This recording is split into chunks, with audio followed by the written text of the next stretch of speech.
अस्सलामुअलैकुम। मैं हूँ आपकी फूड एक्सपर्ट और आप देख रहे हैं लश एंड स्नेज़ी फूडियंस। तो जनाब, आज का जो हमारा टॉपिक है वो है मीट के बारे में, कि मीट की क्वालिटी को हम कैसे चेक करते हैं। आज हम बात करते हैं कि हमें कैसे पता चलेगा कि हमारा मीट जो है वो चिकन हो, वो मटन हो या वो किसी भी फार्म में हो, वो किस तरह से फ्रेश होता है, उसकी कैसे क्वालिटी हम चेक कर सकते हैं, हमें कैसे पता चलेगा वो कितना फ्रेश है और कितना नहीं। तो चलें हम आज का टॉपिक स्टार्ट करते हैं। तो जनाब, सबसे पहले जो फ्रेश मिल्क है उसकी फ्रेश मीट है, चिकन मीट, उसकी हम बात कर रहे हैं। जो इसका कलर होता है वो इसकी फ़ैट के साथ, जिसकी फ़ैट का कलर होता है वो वाइट होता है फ्रेश मीट की, और लाइटिश पिंक कलर होता है। ये इसके फ्रेश होने की अलामत है, ठीक है। लेकिन अगर हम इसी तरह दूसरी तरफ देखें, अगर इस मीट को काफ़ी टाइम हो गया है, 1 और 2 आवर, तो ये क्या होगा, या इससे ज़्यादा डेज़ की भी बात कर सकते हैं, तो ये लाइटिश येलोइश कलर में जाना स्टार्ट हो जाएगा। लाइटिश येलो, ग्रे कलर या फिर ब्राउनिश साइड पे जाना स्टार्ट हो जाएगा, जैसे कि आप देख रहे हैं। इस तरह से हमें पता चलता है कि हमारा मीट आया कि फ्रेश है या नहीं। अब इसके पीछे क्या साइंस है? इसके पीछे बेसिकली जो साइंस है वो है ऑक्सीजन की, कि ये ऑक्सीडाइज़ होता है। जब-जब इसका एक्सपोज़र होता है ऑक्सीजन के साथ, तब-तब ये ऑक्सीडाइज़ होके मज़ीद अपना कलर चेंज करता है जाता।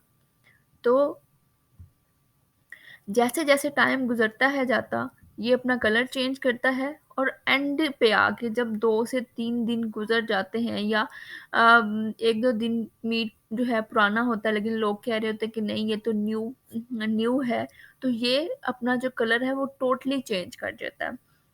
लाइटिश पिंक से डार्कर ब्राउन और डार्कर येलो की तरफ हो जाता है। ये समटाइम्स सिचुएशन पे भी डिपेंड करता है। तो इस तरह से हम अपनी जो मीट की क्वालिटी है उसको चेक कर सकते हैं। उम, अब दूसरी जो है बात, कि सिर्फ़ एक चीज़ नहीं है, इसके अलावा हमें कैसे पता चलेगा, क्योंकि बहुत से लोग जो है कन्फ्यूज़ हो जाते हैं जाके, आया कि ये जो है वाक़ई ये कलर वही वाला है जो फ्रेश मीट का होता है, या ये वो कलर है जो ओल्ड मीट का होता है। तो मैं इसके अलावा आपको एक और अलामत बताती हूँ, जो जिससे आपने ये चेक करना है कि हमारा मीट फ्रेश है कि नहीं। आपने जब भी मीट लेना है, एक तो उसका कलर, जब भी वो जो है मटन की फार्म में होगा या बीफ की, तो रेडिश सा जो है उसका कलर होगा, लाइट रेडिश सा, एंड व्हाइटिश जो है उसकी फैट का कलर होगा, और ये मिक्सअप होगा। आपने एक काम करना है, आपने अपनी फिंगर को प्रेस करना है मीट पे, ठीक है? मीट की अपनी एक, फ्रेश मीट की अपनी एक फ़िर्मनेस होती है। अगर वो फ़िर्मनेस ना हो, इसका मतलब है कि ये मीट फ्रेश नहीं है। अब जब आप अपनी फ़िंगर उस मीट पे प्रेस करेंगे और कुछ देर के बाद देखेंगे, तो आपका मीट फ्यू सेकंड्स के बाद ही आपका मीट अपनी जगह पे वैसे ही वापस आ गया है। तो आपने अपनी फ़िंगर प्रेस की और चेक किया। तो हुआ क्या, कि वो, अगर तो आपका मीट चंद सेकंड्स में वापस नहीं आया, मैक्सिमम 20 टू 30 सेकंड्स में ये अपनी जगह पे आ जाता है, ड्यू टू फ़िर्मनेस, ठीक है? इसकी अपनी एक फ़िर्मनेस होती है, उसकी वजह से बॉन्ड्स की जो है स्ट्रॉन्गनेस होती है मीट के अपने, उसकी वजह से। तो अगर तो ये जो है बिल्कुल ही लूज़ फ़ॉर्म में हो और अपनी जगह पे वापस ना आए, रिवर्स ना हो, तो इसका मतलब है कि आपका मीट ओल्ड हो चुका है, या 1-2 दिन पुराना है, या काफ़ी टाइम गुज़र गया है।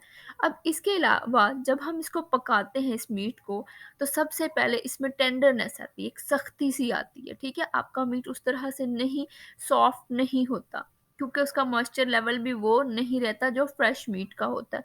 और दूसरा, ये टेस्ट में भी डिलीशियस नहीं रहता as compare to fresh meat. तो ये आज की हमारी जो है वो अलामात थी फ्रेश मीट को चेक करने की। अच्छा, अब मैं आपको इसकी साइंस बताती हूँ कि इसके बिहाइंड साइंस क्या है। मीट जो है, आप इस पिक्चर में देख रहे हैं कि डार्कर से डार्किश ब्राउन हो गया हुआ है। अब ये क्यों हुआ है? जब भी मीट का एक्सपोज़र ऑक्सीजन के साथ होता है जाता, जितना ज़्यादा होता है जाता, वो उतना डार्कर होता है जाता। मतलब कि 1 दिन पुराना जो मीट है, उसका कलर कुछ और होगा, जो 2 दिन पुराना है उसका कलर कुछ और होगा, जो 3 दिन पुराना है उसका कलर कुछ और होगा। तो इस तरह से हम अपने मीट की क्वालिटी को चेक कर सकते हैं। मुझे उम्मीद है कि आपको ये वीडियो पसंद आई होगी। इस तरह की वीडियोज़ देखने के लिए मेरे चैनल को सब्सक्राइब करें। Thank you so much. इंशाल्लाह मिलते हैं फिर नेक्स्ट डे नेक्स्ट टॉपिक के साथ।